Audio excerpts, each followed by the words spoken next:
World science platform पे आप सभी को एक बार फिर से स्वागत है।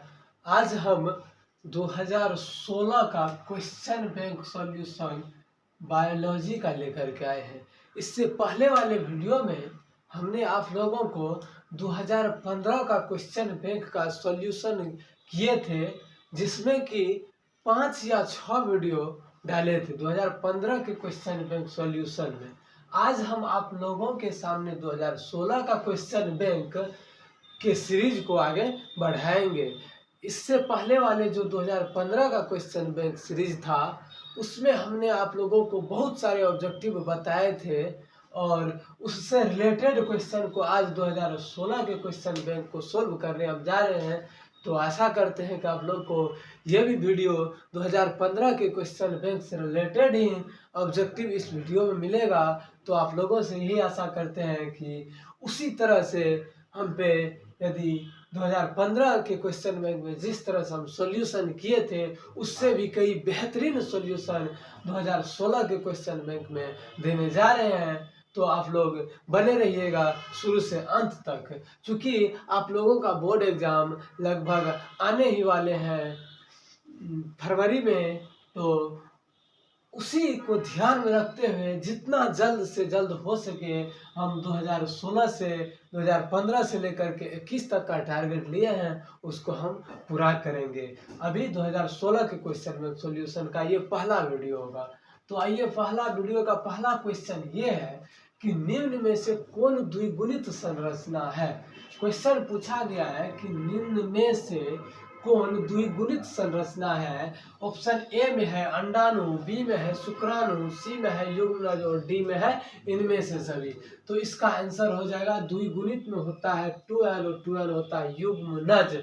चूंकि युग्मक और युग्मक के मेल से, युग्मक और युग्मक के मिलन से युग्मनज का निर्माण है। लेकिन अंडाणु क्या है? युग्मक है। शुक्राणु क्या है? युग्मक है। इसलिए इसे n कहा जाता है। अंडाणु को n और शुक्राणु को n कहा जाता है। लेकिन जब अंडाणु और शुक्राणु जब दोनों गेमिट, दोनों युग्मक का मिलन होता है तो युग्मनज कहलाता है और यह 2n बन जाता है, जिसे द्विगुणित कहते हैं। लेकिन अंडाणु क्या है? अगुणित है। शुक्राणु क्या है? अगुणित है। और ये दोनों अगुणित होने के कारण इसे युग्मक कहा जाता है। लेकिन जब दो युग्मक मिलते हैं तो युग्मनज बनता है। इसलिए युग्मनज जो होता है द्विगुणित होता है, लेकिन युग्मक अगुणित होता है। लेकिन यहाँ देखिए एक तो इम्पोर्टेंट ऑब्जेक्टिव है, भ्रूणपोष क्या होते हैं। भ्रूणपोष जो होते हैं 3n होते हैं, मतलब भ्रूणपोष त्रिगुणित होते हैं। ये क्वेश्चन इतना इम्पोर्टेंट क्वेश्चन है कि ये देखिए आपको 2013 के क्वेश्चन बैंक में पूछा गया है कि भ्रूणपोष क्या होते हैं। 2021 के क्वेश्चन बैंक में पूछा गया है कि भ्रूणपोष क्या होते हैं। तो भ्रूणपोष जो होते हैं वह त्रिगुणित संरचना के होते हैं। लेकिन अंडाणु, शुक्राणु ये दोनों क्या है? गेमिट है, युग्मक है। ये दोनों अगुणित होते हैं। लेकिन अगुणित और अगुणित मिल करके, युग्मक युग्मक मिल करके युग्मनज का निर्माण करता है और यह द्विगुणित होता है, जिसे हम लोग 2n कहते थे। इसका आंसर हो जाएगा युग्मनज। उसके बाद दूसरा ऑब्जेक्टिव है कि भ्रूण कोश, यहाँ कोश है, यहाँ था भ्रूण पोष था। यहाँ का क्वेश्चन है कि भ्रूण कोश की सेंट्रल कोशिका क्या होती है। तो भ्रूण कोश की सेंट्रल कोशिका का मतलब होता है कि माध्यमिक या मध्यम कोशिका। भ्रूण कोश की मध्यम कोशिका क्या होती है?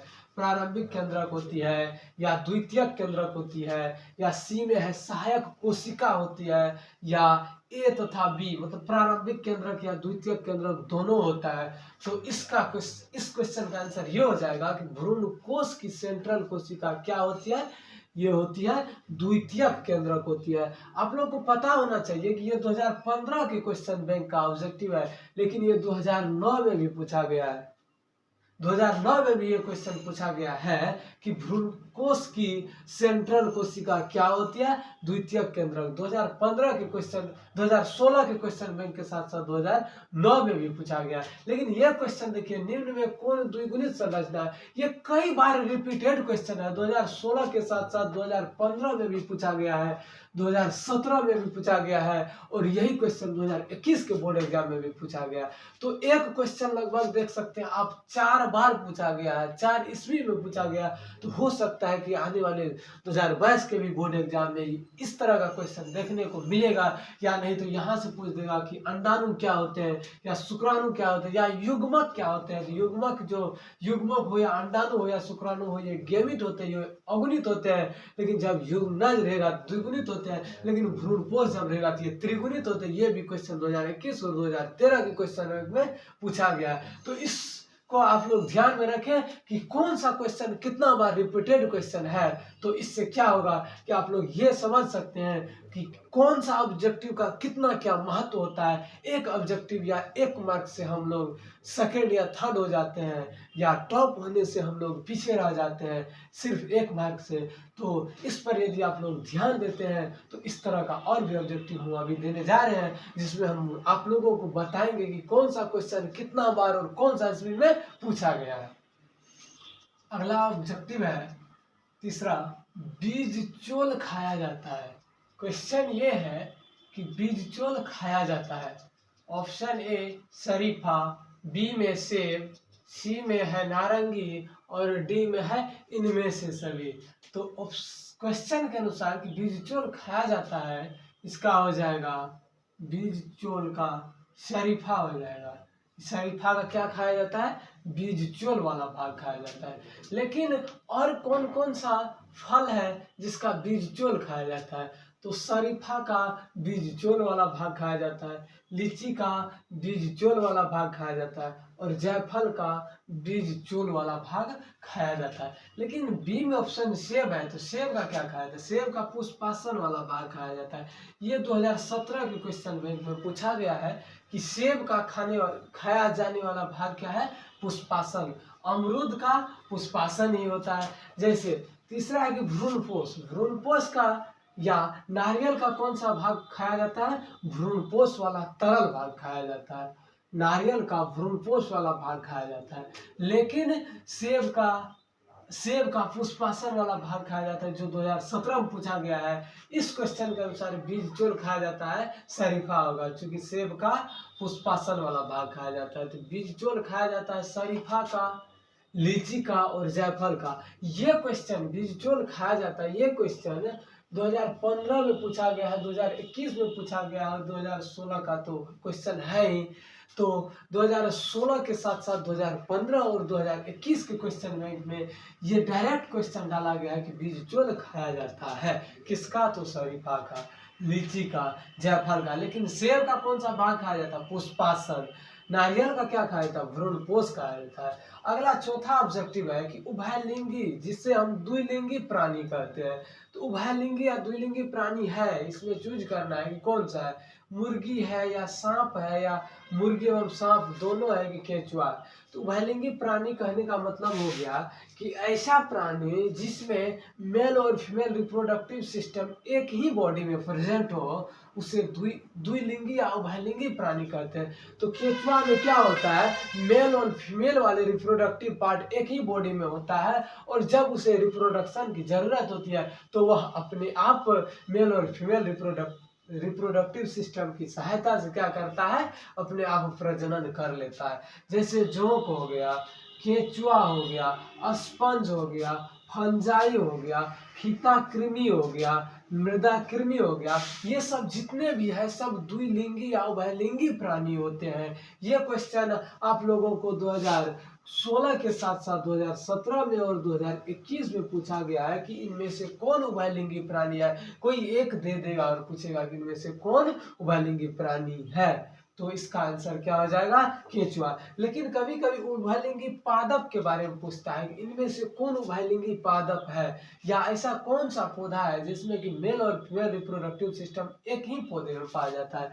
जैसे पपीता हो गया, पपीता में मेल और फीमेल रिप्रोडक्टिव सिस्टम एक ही बॉडी में होता है। पपीता के साथ साथ मक्का हो गया, अड़हुल हो गया, जिसे अड़हुल का फूल कहते हैं। तो पादप में पपीता, मक्का और अड़हुल आ जाएगा। लेकिन प्राणी में जोंक, केंचुआ, स्पंज, फंजाई, फीता कृमि और मृदा कृमि आते हैं। ये क्वेश्चन देखिए पादप वाला 2012 के क्वेश्चन में पूछा गया है। लेकिन ये क्वेश्चन उभयलिंगी या द्विलिंगी प्राणी है केंचुआ वाला 2016 के साथ साथ 17 और 21 में भी पूछा गया है।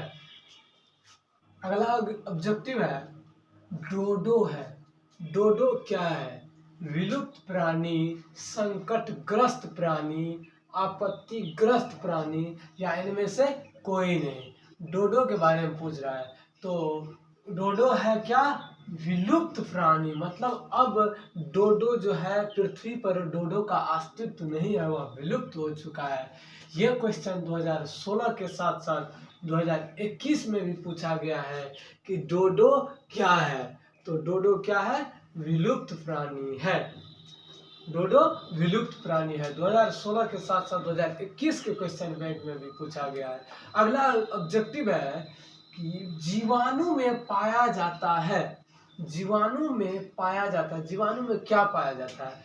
प्लाज्मिड डीएनए या आरएनए, या प्लाज्मिड डीएनए तथा आरएनए दोनों, या इनमें से कोई नहीं।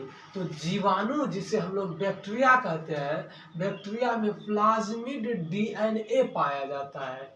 बैक्टीरिया में प्लाज्मिड डीएनए पाया जाता है। यह क्वेश्चन 2016 के साथ साथ 2020 में भी पूछा गया है कि जीवाणु में क्या पाए जाते हैं?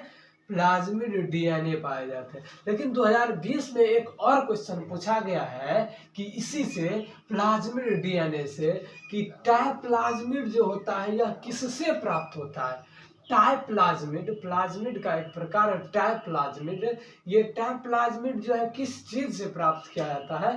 तो एग्रोबैक्टीरियम ट्यूमीफेसिएंस।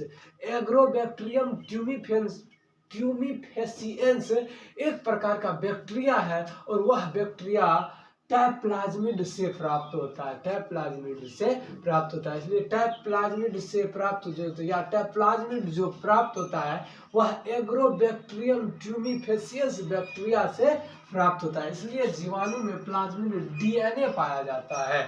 यह क्वेश्चन 2016 के साथ साथ 2020 के क्वेश्चन बैंक में डाला गया है। अगला ऑब्जेक्टिव है कि क्लोरेला निम्न में से क्या है? क्लोरेला निम्न में से क्या है? पहला ऑप्शन है जीवाणु, शैवाल, प्रोटोजोआ और एकल कोशिका प्रोटीन। क्लोरेला इनमें से क्या है? क्लोरेला एक प्रकार का शैवाल है। यह क्वेश्चन 2016 के साथ साथ 2021 के क्वेश्चन बैंक में पूछा गया। 2021 के बोर्ड एग्जाम में पूछा गया है कि क्लोरेला निम्न में से क्या होते हैं? जीवाणु, शैवाल, प्रोटोजोआ और एकल कोशिका प्रोटीन।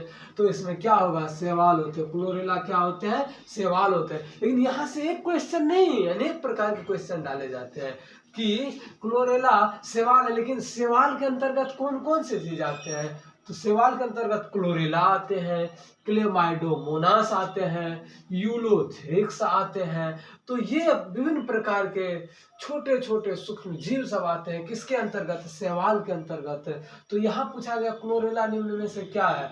क्लोरेला शैवाल है, क्लेमाइडोमोनास भी शैवाल है, यूलोथ्रिक्स क्या है? शैवाल है। तो इस तरह से यदि हम लोग ऑब्जेक्टिव को देखेंगे तो आने वाले सीरीज में, या और जो आगे का सीरीज आएगा उसमें आप लोग को और आनंददायक मिलेगा, और अनेक तरह तरह के ऑब्जेक्टिव आप लोग को देखने के लिए मिलेगा कि कौन सा ऑब्जेक्टिव बता रहे हैं और वो कौन सा बोर्ड में या कौन सा बोर्ड के ईस्वी में पूछ रहा है। ऑब्जेक्टिव है कि सूक्ष्म प्रजनन में कराया जाता है। सूक्ष्म प्रजनन, प्रजनन मतलब रिप्रोडक्शन। सूक्ष्म प्रजनन में क्या कराया जाता है? अलैंगिक प्रजनन, लैंगिक प्रजनन, समान आनुवांशिक गुणों वाले पौधे, और डी में है ए तथा सी दोनों। ए तथा सी दोनों। तो इसका ऑप्शन हो जाएगा ए, अलैंगिक प्रजनन। सूक्ष्म प्रजनन कहने का मतलब होता है छोटे छोटे सूक्ष्म जीव में, छोटे छोटे पौधे में जो प्रजनन कराया जाता है, जो प्रजनन होता है, जो रिप्रोडक्शन होता है, वह अलैंगिक प्रजनन के माध्यम से होता है। अलैंगिक प्रजनन होता है किसमें? सूक्ष्म जीव सब में, छोटे छोटे जीव सब में। तो सूक्ष्म प्रजनन में कराया जाता है, क्या कराया जाता है? अलैंगिक प्रजनन कराया जाता है। लेकिन लैंगिक प्रजनन का यदि हम लोग एग्जाम्पल लेंगे तो इसमें क्या सब आ जाएगा? मानव आ जाएगा। क्या? मानव आ जाएगा। इसमें क्या आ जाएगा? पेड़ पौधा आ जाएगा। पेड़ पौधा आ जाएगा। इसका कहने का मतलब होता है हायर प्लांट या हायर एनिमल इसमें आ जाएगा किसमें, लैंगिक प्रजनन में, लेकिन इसमें लोअर प्लांट आएगा, लोअर एनिमल आएगा। तो इसलिए कहा गया सूक्ष्म प्रजनन में क्या कराया जाता है, अलैंगिक प्रजनन। यदि मानव, पेड़ पौधा या हायर भी कोई भी प्लांट सब में जाते हैं तो इसमें लैंगिक प्रजनन होता है। अगला क्वेश्चन ऑब्जेक्टिव है, और ये क्वेश्चन देखिए 2016 के साथ साथ 2021 के क्वेश्चन बैंक में या 2021 के बोर्ड एग्जाम में पूछा गया डायरेक्ट सवाल की सूक्ष्म प्रजनन में कराया जाता है और लैंगिक प्रजनन। तो ये ऑब्जेक्टिव को ध्यान में रखिएगा। अगला है कि किससे कृत्रिम बीज का निर्माण किया जाता है, किससे कृत्रिम बीज का निर्माण किया जाता है, किससे, कायिक भ्रूण से, बहुभ्रूण से, या ए तथा बी दोनों, या इनमें से कोई नहीं। तो डिपेंड है कि ये होगा या ये होगा या दोनों होगा, तो कौन सा होगा। कृत्रिम बीज का निर्माण जो कराया जाता है कायिक भ्रूण द्वारा किया जाता है। कायिक भ्रूण कहने का मतलब होता है पेड़ पौधे का वह भाग जिसमें जड़, तना, पत्ती तथा कली होता है, वह पेड़ पौधे का कायिक भाग कहलाता है।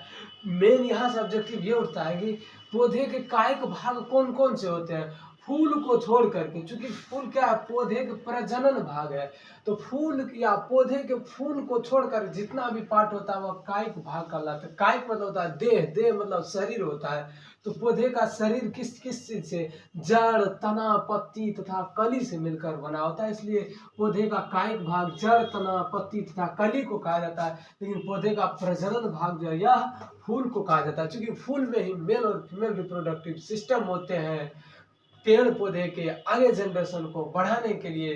तो इस क्वेश्चन के अनुसार कि कृत्रिम बीज का निर्माण किया जाता है किससे, कायिक भ्रूण से, क्योंकि कायिक पेड़ पौधे के किसी भी भाग में क्या होता है, मतलब पत्ती या कली जहाँ फूल बनता है, फूल के भाग में भ्रूण, फूल से क्या होता है, कली का निर्माण होता है, और अंडाशय का निर्माण, तो अंडाशय से क्या होता है कि पुष्पासन, उसके बाद ओवरी का डेवलपमेंट होता है, उससे वहां पर क्या बनता है, भ्रूण बनता है, भ्रूण से नए फल का विकास होता है, भ्रूण से नए फल का विकास होता है। इसलिए कृत्रिम बीज का निर्माण किया जाता है कायिक भ्रूण द्वारा किया जाता है। तो इसको आप लोग ध्यान में रखिएगा। दूध से दही बनने में किस जीवाणु का उपयोग होता है। अगला ऑब्जेक्टिव 10 का है कि दूध से दही बनने में किस जीवाणु का उपयोग होता है। तो ये तो आप लोग बहुत आसानी से बता सकते हैं कि क्लोस्ट्रीडियम होगा, या लैक्टोबैसिलस होगा, या ए बी दोनों होगा, या स्ट्रेप्टोकोकस होगा। तो इसमें से क्या हो जाएगा, लैक्टोबैसिलस। लैक्टोबैसिलस दूध से दही बनने में जो जीवाणु का उपयोग किया जाता है उस जीवाणु या उस बैक्टीरिया का नाम है लैक्टोबैसिलस बैक्टीरिया। ये ऑब्जेक्टिव कब कब पूछा गया, ये 2020 में पूछा गया है, 2021 के क्वेश्चन बैंक में पूछा गया है, और लगभग कि हर बोर्ड या हर ईस्वी में लगभग ये क्वेश्चन डाल ही दिया जाता है कि दूध से दही बनने में किस जीवाणु का उपयोग होता है, तो लैक्टोबैसिलस। लेकिन ये लैक्टोबैसिलस